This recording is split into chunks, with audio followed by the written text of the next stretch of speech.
Hi students, I'm Lakshmi. ఈ వీడియోలో మనము ఇంటర్ పబ్లిక్ ఎగ్జామ్ కోసం most important 4 marks questions breathing and exchange of gases chapter నుంచి discuss చేయడం జరుగుతుంది. మోస్ట్ ఆఫ్ ద స్టూడెంట్స్ ఈ చాప్టర్ చాలా డిఫికల్ట్‌గా ఫీల్ అవుతూ ఉంటారు. కానీ దీన్ని సింప్లిఫైడ్ వేలో ఇక్కడ డిస్కస్ చేస్తాము. ఓకే. క్వశ్చన్ ఏంటి అంటే explain the process of inspiration and expression under normal conditions. Normal కండిషన్‌లో ఇన్స్పిరేషన్, ఎక్స్‌ప్రెషన్ ఎలా జరుగుతుందో ఎక్స్‌ప్లెయిన్ చేయమని చెప్పారు. మనకి ఇక్కడ రిబ్ కేజ్ ఉంటుంది. ఈ రిబ్ కేజ్ లోపల హ్యూమన్ బీయింగ్ యొక్క లంగ్స్ ఉంటాయి. లంగ్స్ పైన ఇలా రిబ్స్ అన్నీ కూడా అరేంజ్ అయ్యి ఉంటాయి అన్నమాట. దీన్ని మనము రిబ్ కేజ్ అని చెప్తాం. సో ఈ ఎంటైర్ ఈ ఏరియాని మనం ఏమంటాము, చెస్ట్ క్యావిటీ అంటాం. ఈ ఎంటైర్ ఏరియాని చెస్ట్ క్యావిటీ అంటాం. సో ఇక్కడ మనకు డయాఫ్రమ్ కనిపిస్తుంది. ఈ రీజియన్లో మనకు డయాఫ్రమ్ కనిపిస్తుంది. సో మనము ఎయిర్ని లోపలికి తీసుకున్నప్పుడు ట్రేకియా ద్వారా ఎయిర్ అనేది లంగ్స్ లోపలికి వెళ్తుంది. దీన్ని ట్రేకియా అనేసి అంటాం. ఈ ట్రేకియా ద్వారా ఎయిర్ లోపలికి వెళ్తుంది. ఈ ట్రేకియా అనేది మనకు బ్రాంకైగా విడిపోతుంది. లెఫ్ట్ సైడ్ ఒకటి, రైట్ సైడ్ ఒకటి బ్రాంకైగా విడిపోతుంది. తర్వాత ఇది ప్రైమరీ బ్రాంకై, సెకండరీ బ్రాంకై, అలా ఆల్వియోలై వరకు ఇది చిన్న బ్రాంచెస్గా విడిపోతుంది అనమాట. ఇప్పుడు మనం ఇన్స్పిరేషన్ అంటే ఏంటి? ఇంటేక్ ఆఫ్ ఆక్సిజన్ ఇంటేక్ తీసుకోవడం. ఎక్స్పిరేషన్ అంటే కార్బన్ డైఆక్సైడ్ని బయటకు వదిలేయడం. నార్మల్ కండిషన్స్లో ఈ ఇన్స్పిరేషను, ఎక్స్పిరేషను ఎలా జరుగుతుంది ఎక్స్ప్లెయిన్ చేయమని చెప్తున్నారు ఇక్కడ మనకి ఇచ్చిన క్వశ్చన్లో. జనరల్గా ఒక హెల్దీ హ్యూమన్ బీయింగ్లో ఇన్స్పిరేషన్కి 2 seconds ఆఫ్ టైం పడుతుంది. అట్ ద సేమ్ టైం ఎక్స్పిరేషన్కి మనకు 3 seconds ఆఫ్ టైం పడుతుంది. సో మొత్తం ఒక బ్రీతింగ్ ప్రాసెస్ అంటే ఇన్స్పిరేషన్, ఎక్స్పిరేషన్ కలిపినట్లయితే 2 seconds వచ్చేసి మనకు ఇన్స్పిరేషన్కి అండ్ దెన్ 3 seconds వచ్చేసి ఎక్స్పిరేషన్కి. ఒక బ్రీతింగ్ ప్రాసెస్కి 5 seconds టైం పడుతుంది. సో 1 minuteలో మనకి ఎన్నిసార్లు బ్రీతింగ్ తీసుకుంటాము? 60 seconds డివైడెడ్ బై 5 అయినట్లయితే ఒక 12 times. ఒక హెల్తీ హ్యూమన్ బీయింగు ఒక నిమిషానికి 12 to 16 times depending upon the person బట్టి 12 to 16 times బ్రీతింగ్ తీసుకోవడం అనేది జరుగుతుంది. ఇన్స్పిరేషన్లో ఏం జరుగుతుంది? ఎయిర్ అనేది లోపల తీసుకోవడం జరుగుతుంది. ఈ ఎయిర్ని లోపల తీసుకునేటప్పుడు ఇది ఒక యాక్టివ్ ప్రాసెస్. అట్మాస్ఫియర్ నుంచి ఎయిర్ లోపలికి రావాలి. దీనికోసము ఏటీపీ అనేది ఖర్చు అవుతుంది. ఇక్కడ ఈ డయాగ్రామ్ చూసినట్లయితే ఈ డయాగ్రామ్లో మనకు ఇది లంగ్స్. ఈ రెడ్ కలర్లో ఉండేటువంటి ఈ పార్ట్ వచ్చేసి లంగ్స్ అన్నమాట. ఈ లంగ్స్లో మనకు ఈ సైడ్స్లో ఉండే వాటిని రిబ్స్ అండ్ స్టెర్నమ్ అన్నాం. ఇది రిబ్స్. యాక్చువల్గా అయితే మనము లంగ్స్ని తీసుకున్నట్లయితే ఇలా లంగ్స్ మనకు వచ్చినట్లయితే దీనిపైన మనకు రిబ్స్ అనేవి ఇలా ఉంటాయి. రిబ్స్ ఇలా ఉంటాయి. దీని కింద మనకి ఇక్కడ డయాఫ్రమ్ ఉంటుంది. దీని కింద డయాఫ్రమ్ అనేది ఉంటుంది. ఎప్పుడైతే ఒక పర్సన్ ఇన్స్పిరేషన్ గాలి లోపలికి తీసుకోవాలి అనుకుంటారో, లంగ్స్ లోపలికి ఎయిర్ ఇలా రావాలి అన్నప్పుడు ఫస్ట్ ఏం జరుగుతుంది అంటే మనకు ఇక్కడ ఉన్నటువంటి డయాఫ్రమ్ అనేది కాంట్రాక్షన్ జరుగుతుంది. డయాఫ్రమ్ కాంట్రాక్షన్ జరిగినప్పుడు డయాఫ్రమ్ కిందకి లాగుతుంది. డయాఫ్రమ్ ఎప్పుడైతే కిందకి లాగబడుతుందో అప్పుడు ఏమవుతుంది? ఇమ్మీడియట్గా డయాఫ్రమ్ ఎప్పుడైతే కిందకు వస్తుందో అప్పుడు ఇక్కడ ఉండేటువంటి లంగ్స్ యొక్క థొరాసిక్ వాల్యూమ్ అనేది పెరుగుతుంది. ఈ డయాఫ్రమ్ కిందకు వచ్చినప్పుడు లంగ్స్ ఇలా వెడల్పోతాయి.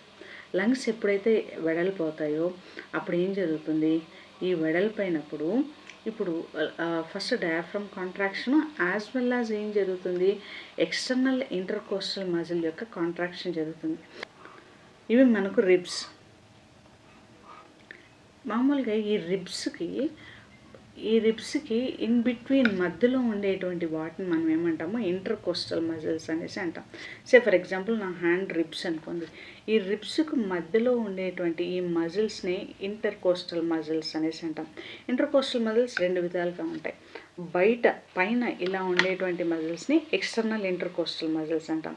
అదే రిబ్స్కి లోపల వైపుగా ఇలా కూడా మనకు ఇంటర్కోస్టల్ మజిల్స్ ఉంటాయి. వీటిని ఇంటర్నల్ ఇంటర్కోస్టల్ మజిల్స్ అంటాం. నార్మల్ బ్రీతింగ్ ఎప్పుడు కూడా ఎక్స్టర్నల్ ఇంటర్కోస్టల్ మజిల్స్లో కాంట్రాక్షన్ జరుగుతుంది. ఇప్పుడు ఫస్ట్ డయాఫ్రమ్ కాంట్రాక్షన్ జరిగింది. సెకండ్ ఏం జరుగుతుంది? ఎక్స్టర్నల్ ఇంటర్కోస్టల్ మజిల్స్ కాంట్రాక్షన్ జరుగుతాయి. సో ఈ ఎక్స్టర్నల్ ఇంటర్కోస్టల్ మజిల్స్ ఇలా ఉంటాయి, ఇలా ఫ్లాట్గా ఉంటాయి. ఎప్పుడైతే కాంట్రాక్షన్ జరుగుతుందో అప్పుడు అవి దగ్గరకు వస్తాయి. ఎప్పుడైతే దగ్గరగా వస్తుందో ఇక్కడ చూడండి, ఇక్కడ థొరాసిక్ వాల్యూమ్ అనేది ఇంక్రీజ్ అవుతుంది. ఈ థొరాసిక్ వాల్యూమ్ ఇంక్రీజ్ అయినప్పుడు అంటే ఇక్కడ మనం చూసినట్లయితే ఈ డయాగ్రామ్లో ఈ థొరాసిక్ వాల్యూమ్ అనేది ఇంక్రీజ్ అవుతుంది. ఎప్పుడైతే ఈ థొరాసిక్ వాల్యూమ్ ఇంక్రీజ్ అవుతుందో అప్పుడు ఆటోమేటిక్గా లోపల ఉండేటువంటి ప్రెషర్ తగ్గిపోతుంది.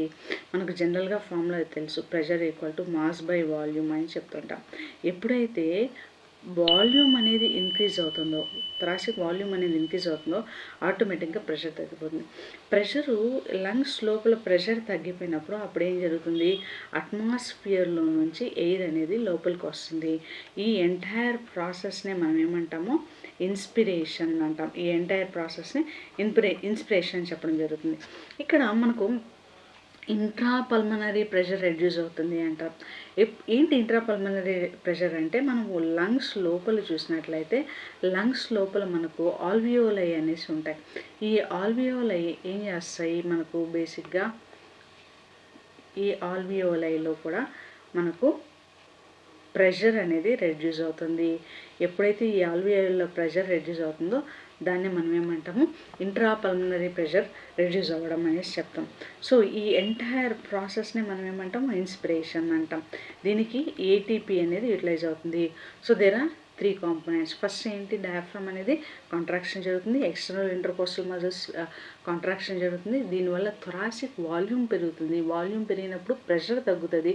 ప్రెషర్ గ్రేడియంట్ తగ్గడం వల్ల ఎక్స్టర్నల్ అట్మాస్ఫియర్లో నుంచి ఎయిర్ అనేది లంగ్స్ లోపలికి రావడం అనేది జరుగుతుంది. ఈ ఎంటైర్ ప్రాసెస్ని మనం ఏమంటాము, ఇన్స్పిరేషన్ అని చెప్పడం జరుగుతుంది.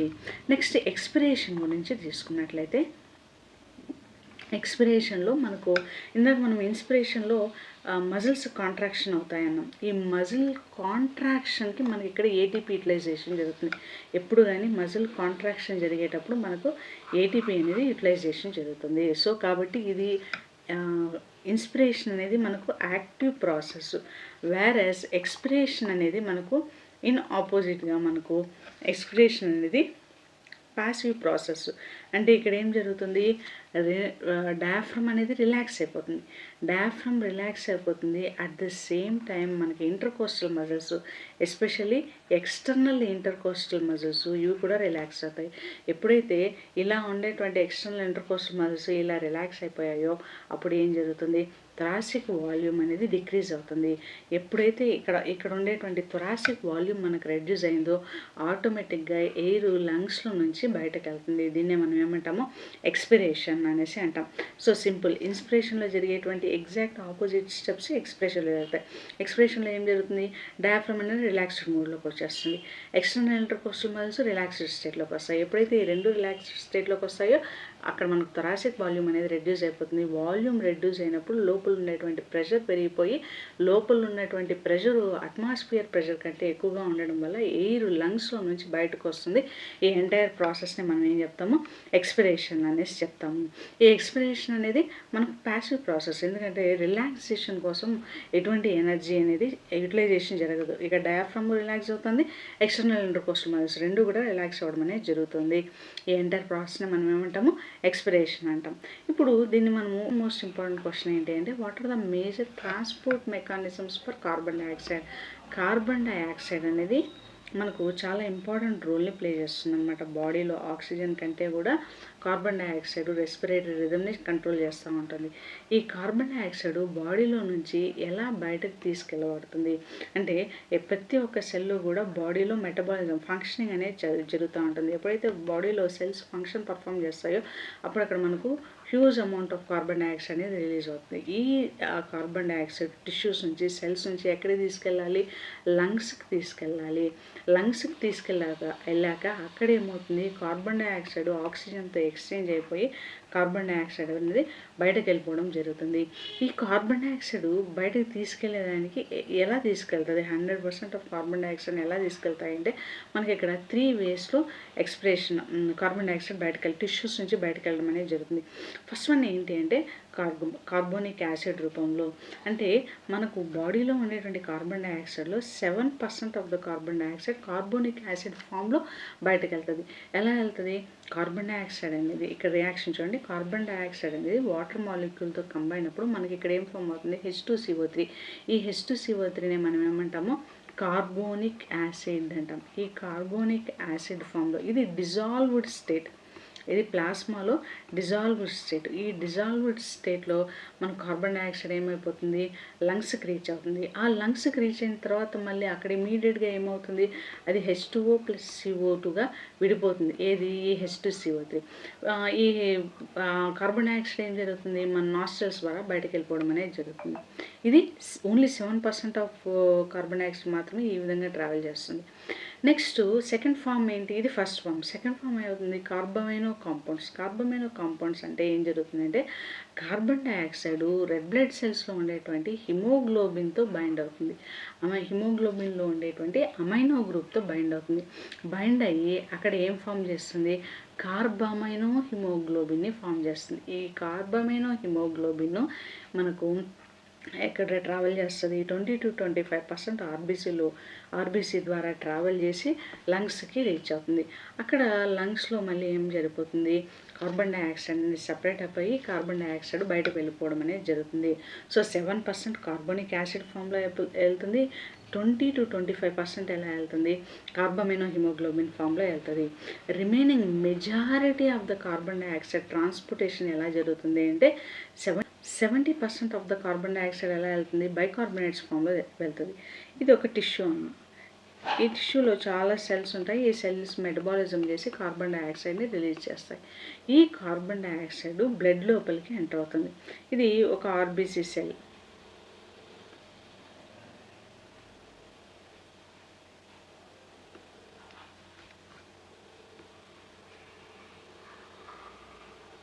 ఇది ఆర్బీసీ సెల్, ఇది ప్లాస్మా. ఇదేంటిది, ప్లాస్మా. ఎప్పుడైతే ఈ కార్బన్ డైఆక్సైడ్ ఆర్బీసీ సెల్ లోపలికి ఎంటర్ అవుతుందో ఈ కార్బన్ డైఆక్సైడ్ H2Oతో కంబైండ్ అయిపోయి మనకు కార్బోనిక్ యాసిడ్ని ఫామ్ చేస్తుంది. బట్ దీనికోసము ఒక ఎంజైమ్ హెల్ప్ చేస్తుంది. ఆ ఎంజైమ్ని మనం ఏమంటాము, కార్బోనిక్ అన్హైడ్రేజ్ అంటాం. ఇక్కడ రాసాం కదా, కార్బోనిక్ అన్హైడ్రేజ్ అనేటువంటి ఎంజైమ్ సహాయం చేస్తుంది. కాకపోతే ఈ H2CO3 అనేది చాలా, కార్బోనిక్ యాసిడ్ అనేది చాలా అన్స్టేబుల్ అనమాట. ఇది ఇమీడియట్గా HCO3- + H+గా విడిపోతుంది. ఈ H+ హిమోగ్లోబిన్తో కంబైండ్ అవుతుంది. ఈ HCO3 ఏం చేస్తుంది అంటే మళ్ళీ ప్లాస్మా వైపుకు బయటకు వచ్చేస్తుంది. ఈ ప్లాస్మాలో ఏం జరుగుతుంది, ఈ HCO3 ఇక్కడ మనకు NaOH, KOH ఇలా ఇవి ఉంటాయన్నమాట. ఈ NaOHలోంచి సోడియంని తీసుకొనేసి బైకార్బోనేట్స్గా, సోడియం అండ్ పొటాషియం బైకార్బోనేట్స్గా మారిపోతుంది. అంటే NaHCO3 KHCO3గా మారిపోతుంది.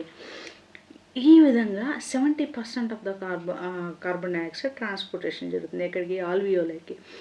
వన్స్ లంగ్స్ దగ్గరికి రీచ్ అవ్వగానే అక్కడ ఏం జరిగిపోతుంది, మళ్ళీ ఇమీడియట్గా ఈ సోడియం బైకార్బోనేట్, పొటాషియం బైకార్బోనేట్ విడిపోయి HCO3- మారిపోయి ఈ HCO3- మళ్ళీ ఆర్బీసీ లోపలికి ఎంటర్ అయ్యి కార్బోనిక్ అన్హైడ్రేజ్ ప్రెజెన్స్లో మళ్ళీ ఇదేం జరిగిపోతుంది, CO2 H2Oగా మారిపోయి CO2 అనేది బయటకు వెళ్ళిపోవడం అనేది జరుగుతుంది. 70% of the carbon dioxide bicarbonates రూపంలో ఈ విధంగా ట్రాన్స్పోర్టేషన్ జరుగుతుంది. సో బేసిక్గా కార్బన్ డైఆక్సైడ్ 3 విధాలుగా ట్రాన్స్పోర్టేషన్ జరుగుతుంది. అంటే మనం సింపుల్ ఎగ్జాంపుల్ అంటే ఒక పర్సన్ ఏ అనే ప్లేస్ నుంచి బి అనే ప్లేస్కి వెళ్ళాలి అనుకున్నాడు. దీనికోసం ఈ పర్సన్ ఏం చేస్తాడు, ఒక 7% ఆఫ్ ద డిస్టెన్స్ని అతను వాకింగ్ ద్వారా వెళ్తాడు. తర్వాత 25% ఆఫ్ ద డిస్టెన్స్ని అతను ఏం చేస్తాడు, ట్రైన్లో వెళ్తాడు. రిమైనింగ్ 70% ఆఫ్ ద డిస్టెన్స్ని అతను బస్సులో వెళ్ళడం అనేది జరుగుతుంది. సో ఈ విధంగా అంటే 3 విధాలుగా మార్చి వెళ్తాడు ఏ నుంచి బి స్టేషన్కి వెళ్ళడానికి. ఇంతే సింపుల్. ఇదే విధంగా ఇక్కడ ఏం జరుగుతుంది, కార్బన్ డైఆక్సైడ్ టిష్యూస్ నుంచి లంగ్స్కి వెళ్ళడానికి 3 డిఫరెంట్ ఫామ్స్లో వెళ్తుంది. ఒకటి ఏంటి, 7% వచ్చేసి కార్బోనిక్ యాసిడ్ ఫామ్లో వెళ్తుంది. తర్వాత 25% ఎలా వెళ్తుంది, కార్బమైనో కాంపౌండ్స్ అంటే హిమోగ్లోబిన్తో కలిసి కార్బమైనో హిమోగ్లోబిన్ రూపంలో వెళ్తుంది. 70% ఆఫ్ ద కార్బన్ డైఆక్సైడ్ ఎలా వెళ్తుంది, బైకార్బోనేట్స్ ఫామ్లో వెళ్తుంది. దాని యొక్క మెయిన్ గోల్ ఏంటి, టిష్యూ నుంచి లంగ్స్కి రీచ్ అవ్వడం. సో ఈ విధంగా ట్రాన్స్పోర్టేషన్ ఆఫ్ కార్బన్ డైఆక్సైడ్ అనేది జరుగుతుందన్నమాట. సో ఇక్కడ మనము చిన్న పదం ద్వారా CCB అనేటువంటి పదం ద్వారా గుర్తుపెట్టుకోవచ్చు. సి అంటే ఏంటి, కార్బోనిక్ యాసిడ్ ఫామ్లో ఎంత వెళ్తుంది, 7% వెళ్తుంది. కార్బమైనో హిమోగ్లోబిన్ రూపంలో ఎంత వెళ్తుంది, 20-25% వెళ్తుంది. బైకార్బోనేట్స్ రూపంలో ఎంత వెళ్తుంది, 70%. సిసిబి అంటే కార్బన్ డైఆక్సైడ్ ట్రాన్స్పోర్టేషన్కి మనకు చిన్న గుడ్డి గుర్తు ఏంటి, సిసిబి. సిసిబి అంటే మనకి ఇక్కడ పొటేషన్కి సిసిబిలో మనకు కార్బోనిక్ యాసిడ్లో 7% వెళ్తుంది. కార్బమైనో హిమోగ్లోబిన్ రూపంలో 25% వెళ్తుంది. బైకార్బోనేట్స్ రూపంలో 70% వెళ్తుంది. ఈ విధంగా మనము రిలేట్ చేసుకుంటూ చదివినప్పుడు మనకు ఎగ్జామ్లో క్విక్ రిమెంబరెన్స్ త్వరగా గుర్తొస్తుంది. అట్ ద సేమ్ టైం అన్ని పాయింట్స్ కూడా రాయగలుగుతాం అన్నమాట. నెక్స్ట్ మోస్ట్ ఇంపార్టెంట్ క్వశ్చన్ ఏంటి అంటే describe the disorders of the respiratory system. Respiratory సిస్టంలో మనకు ఏమేమి డిజార్డర్స్ అనేవి కనిపిస్తాయి. ఇక్కడ మనకి డయాగ్రామ్ చూసినట్లయితే ఈ డయాగ్రామ్లో మనకి ఇక్కడ లంగ్స్, ఈ చెస్ట్ క్యావిటీ, ఇక్కడ మనకు హార్ట్ కనిపిస్తుంది. మోస్ట్ ఇంపార్టెంట్ కాంపోనెంట్ ఏంటి అంటే దీన్ని మనం ఏమంటాము, ట్రేకియా. ఈ విండ్ పైప్ని మనము ట్రేకియా అంటాం. అది ఇక్కడ 2 బ్రాంచెస్గా విడిపోతుంది. ఈ లెఫ్ట్ సైడ్కి విడిపోయిన తర్వాత చిన్న ప్రైమరీ బ్రాంక్యూల్, సెకండరీ బ్రాంక్యూల్గా విడిపోతుంది. ఈ ప్రైమరీ బ్రాంక్యూల్, సెకండరీ బ్రాంక్యూల్ ఫైనల్గా టెర్షియరీ బ్రాంక్యూల్ ఫైనల్గా ఏమైపోతాయి, ఒక చిన్న ఛాంబర్స్లోకి ఓపెన్ అవుతాయి. ఈ చిన్న ఛాంబర్స్ని మనం ఏమంటాము, ఆల్వియోలై అనేసి అంటాం. సో ఇక్కడ వచ్చేసి ట్రేకియా మనకేమవుతుంది, బ్రాంకస్గా విడిపోతుంది. బ్రాంకస్ మళ్ళీ primary bronchiole, secondary bronchiole, tertiary బ్రాంక్యూల్గా చిన్నగా విడిపోవడం అనేది జరుగుతుంది. ఇది చాలా ఇంపార్టెంట్. దీంట్లో కలిగేటువంటి డిసార్డర్స్నే మనం ఇక్కడ డిస్కస్ చేయడం అనేది జరుగుతుంది. సో ఇది వచ్చేసి ట్రేకియా. తర్వాత ఇది బ్రాంచెస్గా విడిపోతుంది. దీన్నే మనం ఏమంటాం, బ్రాంకస్ అంటాం. ఈ బ్రాంకస్ మనకు మళ్ళీ primary bronchiole, secondary bronchiole, tertiary బ్రాంక్యూల్గా విడిపోతుంది. చూసారా, దీన్ని మనం ఏమంటాము, ప్రైమరీ బ్రాంకియా అంటాం. ఇది మళ్ళీ ఇలా విడిపోతుంది. దీన్ని సెకండరీ బ్రాంక్యూల్ అంటాం. మళ్ళీ ఇది చిన్నగా విడిపోతుంది. దీన్ని టెర్షియరీ బ్రాంక్యూల్ అంటాం. సో ఇది ఫైనల్గా ఏమైపోతుంది, ఆల్వియోలైలోకి రిలీజ్ అవుతుంది. ఆల్వియోలై అంటే ఇక్కడ ఉండేటువంటి చిన్న పౌచ్ లైక్ స్ట్రక్చర్. ఇక్కడే ఆక్సిజన్, కార్బన్ డైఆక్సైడ్ యొక్క ఎక్స్చేంజ్ అనేది జరుగుతుంది. సో ఇప్పుడు డిజార్డర్స్కి వచ్చినట్లయితే ఫస్ట్ డిజార్డర్ ఏంటి, ఆస్తమా అని చెప్పాడు. ఆస్తమా అంటే ఏంటి అంటే inflammation of bronchi and బ్రాంక్యూల్స్. So ఇది బ్రాంకై, ఇది ఉంది కదా, ఈ వేరే కళ్ళతో చూపిస్తాను చూడండి. సో దీన్ని మనం ఏమంటాము, బ్రాంకై అంటాం. ఈ బ్రాంకైలో కానీ ఈ చిన్న బ్రాంకియోల్స్లో కానీ ఇన్ఫ్లమేషన్ అంటే వాపు రావడాన్ని మనం ఏమంటాము, ఆస్తమా అంటాం. ఇది మనకు ఒక బ్రాంకియోల్ అనుకుందాం, ఒక చిన్న విండ్ పైప్, బ్రాంకియోల్ టర్మినల్లో ఉండేటువంటి విండ్ పైప్. దీనికి ఇన్ఫ్లమేషన్, ఇది నార్మల్ పర్సన్లో ఇలా ఉంటుంది. ఇన్ఫ్లమేషన్ వచ్చిందనుకోండి, అప్పుడు అది ఏమైపోతుంది, ఇలా మారిపోతుంది. వాపు రావడం వల్ల అది ఇలా మారిపోతుంది. ఇప్పుడు చూడండి మీరు, ఈ నార్మల్ పర్సన్కి, ఈ డిసీజ్డ్ పర్సన్కి ఇక్కడ ఎయిర్ వెళ్ళేటువంటి పాసేజ్ తగ్గిపోతుంది కదా. ఈ ఎయిర్ వెళ్ళేటువంటి ఈ గ్యాప్ ఇక్కడైతే ఎక్కువగా ఉంది. గ్యాప్ ఇక్కడ మనకేమవుతుంది, గ్యాప్ తక్కువగా ఉంటుంది. ఈ గ్యాప్ తక్కువ అవ్వడం వల్ల ఎయిర్ పాసేజ్ కష్టమైపోతుంది. ఎప్పుడైతే ఎయిర్ పాసేజ్ కష్టం అవుతుందో గాలి గట్టిగా పీల్చుకోవాల్సిన, కష్టపడి గాలి లోపలికి తీసుకోవాల్సిన అవసరం వస్తుంది. అప్పుడు మనకు వీజింగ్ సౌండ్ వస్తుంది. ఒక రకమైనటువంటి చాలా కష్టపడి గాలి లోపలికి తీసుకునేటప్పుడు ఒక సౌండ్ వస్తుంది. దాన్ని వీజింగ్ సౌండ్ అంటాం. ఆస్తమాలో మనకు వీజింగ్ సౌండ్ అనేది చాలా కామన్గా కనిపిస్తుంది. తర్వాత దగ్గు రావడము, చెస్ట్ అనేది టైట్నెస్, గుండె పట్టేసినట్లు అంటే లంగ్స్ దగ్గర అంతా పట్టేసినట్లు అయిపోవడము, బ్రీత్ చాలా తక్కువసేపు అంటే 1 సెకండ్ అలా తీసుకొని వదిలినట్లు అనిపించడము అలా అనిపిస్తుంది. ఇవన్నీ కూడా ఆస్తమా యొక్క సిమ్టమ్స్. ఆస్తమా అంటే ఏమవుతుంది, ఇన్ఫ్లమేషన్ జరుగుతుంది బ్రాంకైకి, ఇక్కడ ఉండేటువంటి బ్రాంక్యూల్స్కి. ఎప్పుడైతే ఇన్ఫ్లమేషన్ జరుగుతుందో ఎయిర్ వెళ్ళేటువంటి పాసేజ్ స్పేస్ తగ్గిపోతుంది. సో ఆబ్వియస్లీ బ్రీతింగ్ తీసుకోవడం చాలా కష్టంగా ఉంటుంది. ఆస్తమా పీపుల్ ఎస్పెషల్లీ చలికాలంలో గాలి పీల్చుకోవడానికి చాలా కష్టపడుతుంటారు. దాన్ని ఆస్తమా అంటాం. బ్రాంకైటిస్ అంటే ఏంటి, ఇది కూడా ఇన్ఫ్లమేషన్ ఆఫ్ బ్రాంకై. అంటే ఏం జరుగుతుంది, ఈ బ్రాంకైస్లోనే ఇన్ఫ్లమేషన్ అనేది జరుగుతుంది. అంటే ఇక్కడే వాపు వస్తుంది. కాకపోతే ఆస్తమాకి ఈ బ్రాంకైటిస్కి డిఫరెన్స్ ఉంది. ఆస్తమాలో ఏమైపోతుంది, మనకి ఇక్కడ వాపు రావడం వల్ల ఎయిర్ పాసేజ్ గ్యాప్ అనేది తగ్గిపోతుంది. బ్రాంకైటిస్లో వాపు జరుగుతుంది. అట్ ద సేమ్ టైం ఇక్కడ ఏమవుతుంది అంటే ఇక్కడ మనకు మ్యూకస్ అనేది ఫామ్ అవుతుంది. ఇక్కడ మ్యూకస్ అనేది ఫామ్ అవుతుంది. మ్యూకస్ అంటే మనకు జలుబు చేసినప్పుడు మనకు మ్యూకస్ అనేది ఫామ్ అవుతుంది కదా, సేమ్ అలాంటి మ్యూకస్ అనేది ఇక్కడ ఫామ్ అవుతుంది. ఎక్కడ బ్రాంక్యూల్స్ దగ్గర ఫామ్ అవుతుంది. దీన్నే మనం ఏమంటాము బ్రాంకైటిస్ అనేసి అంటాం. దీనివల్ల దగ్గినప్పుడు కూడా ఒక గల్లాగా రావడము, మ్యూకస్ లాగా రావడము, థిక్గా అనిపించడము ఇలా అనిపిస్తుంది. ఈ సిమ్టమ్స్ని, ఈ కాజెస్ని మనం ఏమంటామో బ్రాంకైటిస్ అనేసి అంటాం. సో ఆస్తమాలోను బ్రాంకైటిస్లోను ఏమవుతుంది, మనకు ఇన్ఫ్లమేషన్ ఆఫ్ బ్రాంకై అనేది జరుగుతుంది. నెక్స్ట్ ఎంఫసీమా. ఎంఫసీమా అంటే ఇప్పుడు మనకు ఆల్వియోలైలో సో ఇలా ఉంటుంది. ఎప్పుడైతే ఆల్వియోలైలో మనకు ఎంఫసీమా వస్తుందో ఇక్కడ ఉండేటువంటి ఇవి డిసప్పియర్ అయిపోతాయి. ఇవి డిసప్పియర్ అయిపోయినప్పుడు మనకు ఆల్వియోలై ఇలా ఫామ్ అయిపోతుంది. ఇలా ఫామ్ అయిపోతే మనకు సర్ఫేస్ ఏరియా అనేది తగ్గిపోతుంది. ఎప్పుడైతే ఇది చాలా క్రానిక్ డిసీజ్ అనమాట. ఎప్పుడైతే సర్ఫేస్ ఏరియా అనేది తగ్గిపోతుందో అప్పుడు ఏమైపోతుంది, మనకు oxygen and carbon dioxide exchange area కూడా తగ్గిపోతుంది. ఈ ప్రాబ్లమ్నే మనం ఏమంటాము అంటే ఎంఫసీమా అంటాం. ఎంఫసీమా అనేది ఎస్పెషల్లీ స్మోకింగ్ చేసేటువంటి పీపుల్లో చాలా సివియర్గా ఉంటుంది. ఈ ఆస్తమా, బ్రాంకైటిస్, ఎంఫసీమియా ఈ మూడు కూడా ఏంటి అంటే క్రానిక్ అబ్స్ట్రక్టివ్ పల్మనరీ డిసీజెస్. అంటే ఏంటి, పల్మనరీ డిసీజెస్ అంటే క్రానిక్ అబ్స్ట్రక్టివ్ పల్మనరీ డిసీజెస్ అంటే ఈ బ్రాంకైకి యాజ్ వెల్ యాజ్ ఈ ఆల్వియోలైకి ఇన్ఫ్లమేషన్ వస్తుంది. అలాంటి డిసీజెస్ని మనం ఏమంటాము క్రానిక్ అబ్స్ట్రక్టివ్ పల్మనరీ డిసీజెస్ అనేసి చెప్తాం. మనం ఎగ్జామ్లో రాసేటప్పుడు ఈ పదం కంపల్సరీగా రాయాలి, క్రానిక్ అబ్స్ట్రక్టివ్ పల్మనరీ డిసీజెస్ అనేసి. నెక్స్ట్ ఫోర్త్ అని ఏంటి అంటే నిమోనియా. సో నిమోనియా అనేది మనకు బ్యాక్టీరియా వల్ల వస్తుంది. జనరల్గా స్ట్రెప్టోకోకస్ నిమోనియా అనేటువంటి బ్యాక్టీరియా వల్ల వస్తుంది. But there are some viruses and fungi, mycoplasma which also cause the pneumonia అనమాట.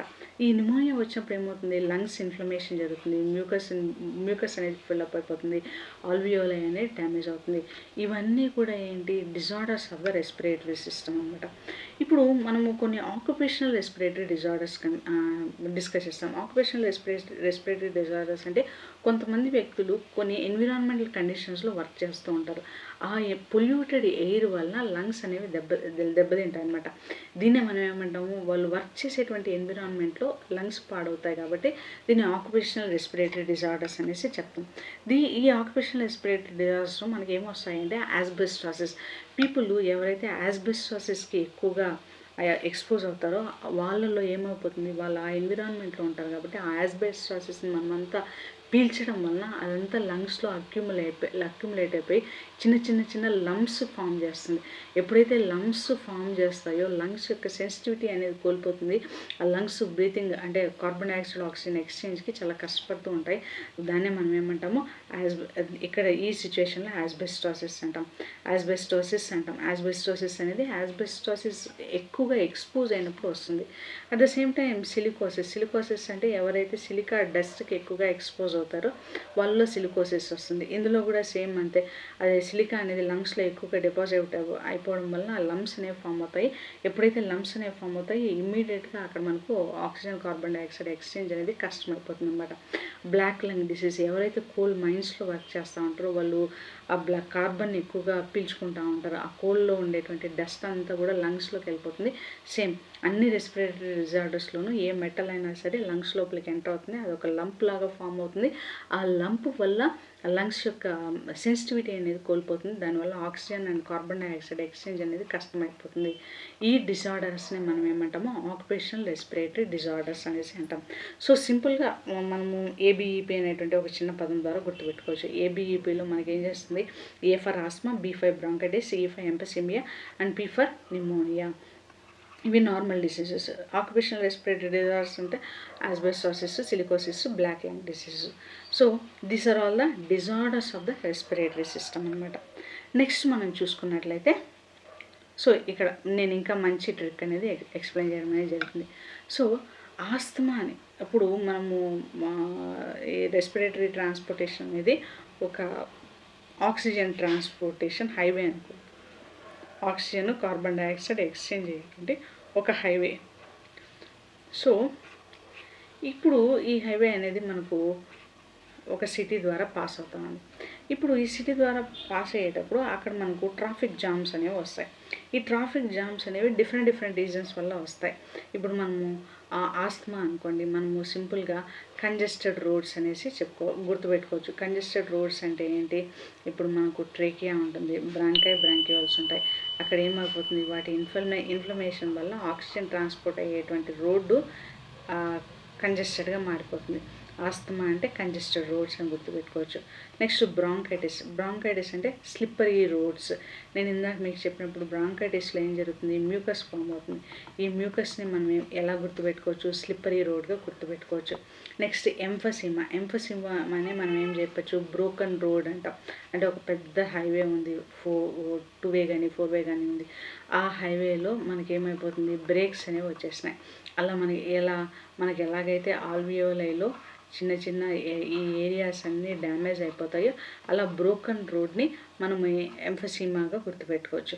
నిమోనియా అంటే ఫ్లడెడ్ స్ట్రీట్. ఇందులో మ్యూకస్ ఎక్కువ ఫామ్ అవుతుంది కదా, కాబట్టి దీన్ని మనం ఫ్లడెడ్ స్ట్రీట్గా గుర్తుపెట్టుకోవచ్చు. ఆక్యుపేషనల్ రెస్పిరేటరీ డిజార్డర్స్ని మనం పొల్యూటెడ్ సిటీగా, అంటే కోల్ మైన్స్లో ఉండే వాళ్ళకి కోల్ ఎక్కువగా ఉంటుంది కదా, ఒక సిటీలో కోల్ ఎక్కువగా ఉంది, ఒక సిటీలో సిలికాన్ ఎక్కువగా ఉంది, ఇంకొక సిటీలో ఇంకొక కెమికల్ ఏదైనా ఎక్కువగా ఉంది. ఇలా గుర్తుపెట్టుకోవడం చాలా ఈజీ. ఇది డెడ్ ఈజీ. ఆస్తమా అంటే కాంజెస్టెడ్ రోడ్స్, బ్రాంకైటిస్ అంటే స్లిప్పరీ రోడ్స్, ఎంఫసిమా అంటే బ్రోకన్ రోడ్స్, నిమోనియా అంటే ఫ్లడెడ్ సిటీ, ఆక్యుపేషనల్ డిజార్డర్స్ అంటే పొల్యూటెడ్ సిటీ.